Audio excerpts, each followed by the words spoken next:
પેલા ભાઈને આપો, નારણભાઈને. ગાય દો ગયા. ગાય દોવા ગયા છે, કાંઈ વાંધો નહીં, આવે એટલે કહેજો. રમણીકભાઈનો ફોન હતો એમાં.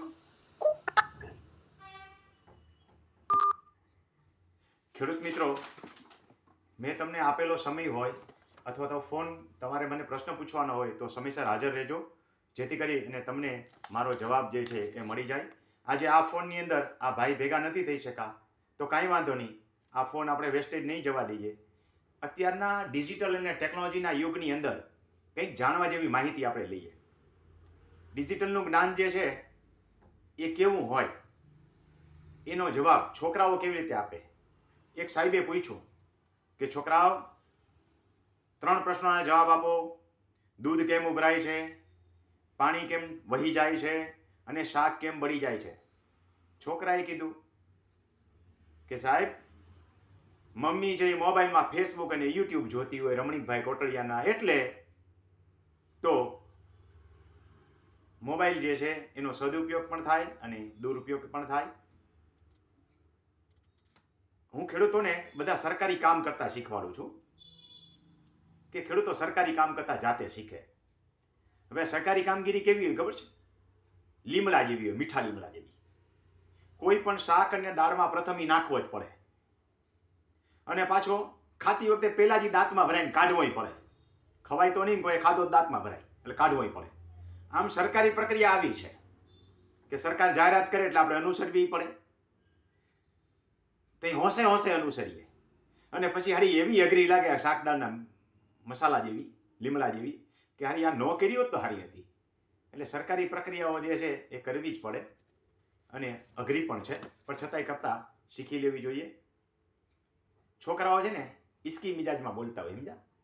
ઉસે પાના ઉસે ખોના, ઉસકી દિલ કી યાદ में रहना, उसे पाना उसे खोना, हमेशा उनकी याद में रहना, अगर यही इश्क है तो.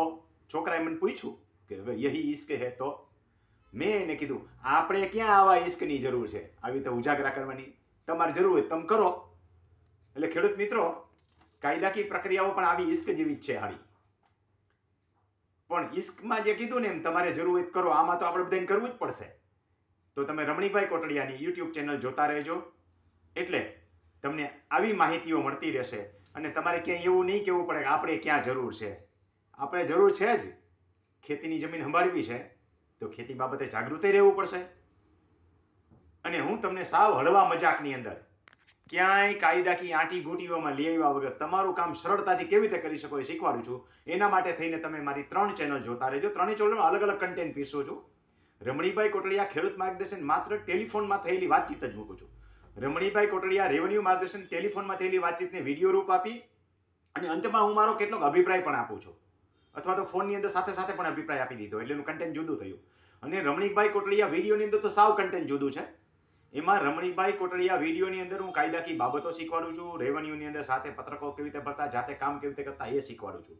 3 ચેનલનું કન્ટેન્ટ જુદું જુદું છે. જેમ 3 સગા ભાઈઓ હોય ને અને 3 સગા ભાઈઓની પ્રકૃતિ અલગ અલગ હોય, એમ આ મારી 3 ચેનલ જે છે એક સગા ભાઈ જેવી છે, જેના બાપ પિતા એક છે એટલે રમણીકભાઈ કોટડિયા, પરંતુ 3 સંતાનોની પ્રકૃતિ અલગ અલગ છે.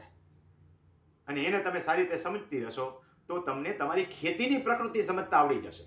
અને રેવન્યુનું માર્ગદર્શન ક્યાંય તમારે વેચાતું લેવા નહીં જવું પડે. મને લાગે છે કે હળવા અને મજાકના ટોનની અંદર અને આ જોક સાથે મેં તમને ઘણું બધું કહી દીધું છે. ન સમજાણું તો 2 વાર સાંભળી લેજો. ખૂબ ખૂબ આભાર, ધન્યવાદ.